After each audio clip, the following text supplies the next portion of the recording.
Hi, Eliza. I'm going to read you a story from the Story Place in Olympia. This is the magical story place we have. This book is called The Paperbag Princess by Robert Munch, with pictures by Michael Marchenko. Elizabeth was a beautiful princess. She lived in a castle and had an expensive princess clothes. She was going to marry a prince named Ronald. There she is.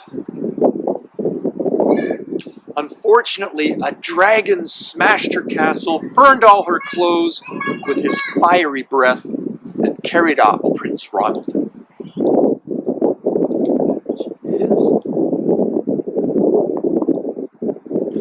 Elizabeth decided to chase the dragon and get Ronald back. She looked everywhere for something to wear, but the only thing she could find that was not burnt was a paper bag. So she put on that paper bag and she followed the dragon. He was easy to follow because he left a trail of burnt forest and horses' bones. And off she went. Finally, Elizabeth came to a cave with a large door that had a huge knocker on it.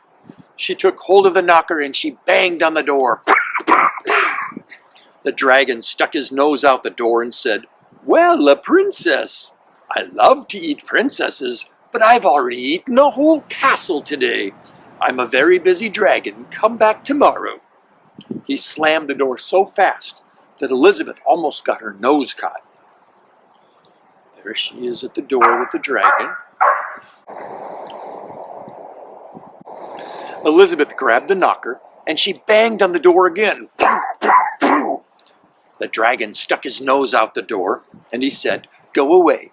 I love to eat princesses, but I've already eaten an entire castle today. I'm a very busy dragon. Come back tomorrow." "Wait!" shouted Elizabeth. "Is it true that you're the smartest and fiercest dragon in the whole world?" "Yes," said the dragon. And he looked rather pleased with himself. "Is it true," said Elizabeth, "that you can burn up 10 forests with your fiery breath?" "Oh, yes," said the dragon, and he took a huge deep breath, and he breathed out so much fire that he burnt up 50 forests. And there was a lot of fire. "Fantastic," said Elizabeth, and the dragon took another huge breath and breathed out so much fire that he burnt up 100 forests.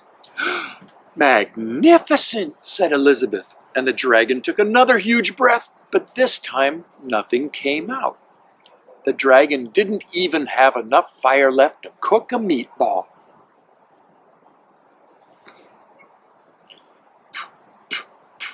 No more fire. Elizabeth said, "Dragon, is it true that you can fly around the entire world in 10 seconds?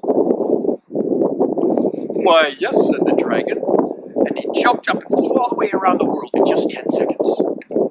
He was very tired when he got back, but Elizabeth shouted, "Fantastic! Do it again! Do it again!" Off he went. So the dragon jumped up and flew around the world, but this time it took 20 seconds. When he got back, he was too tired to talk, and he lay down and went straight to sleep.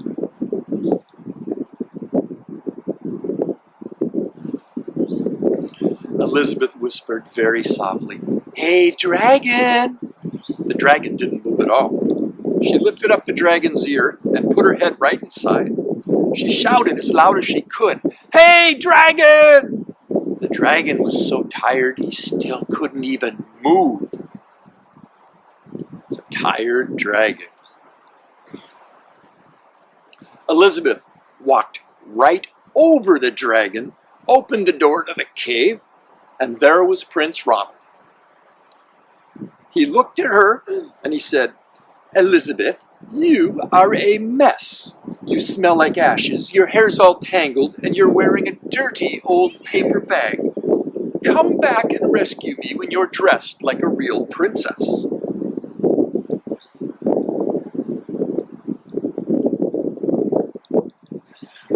"Ronald," said Elizabeth, "your clothes are really pretty and your hair is very neat. You look like a real prince, but you are a bum." And they did not get married after all. And that's the story of The Paperbag Princess by Robert Munsch. I'm glad you could come be in the story place with me. Bye-bye.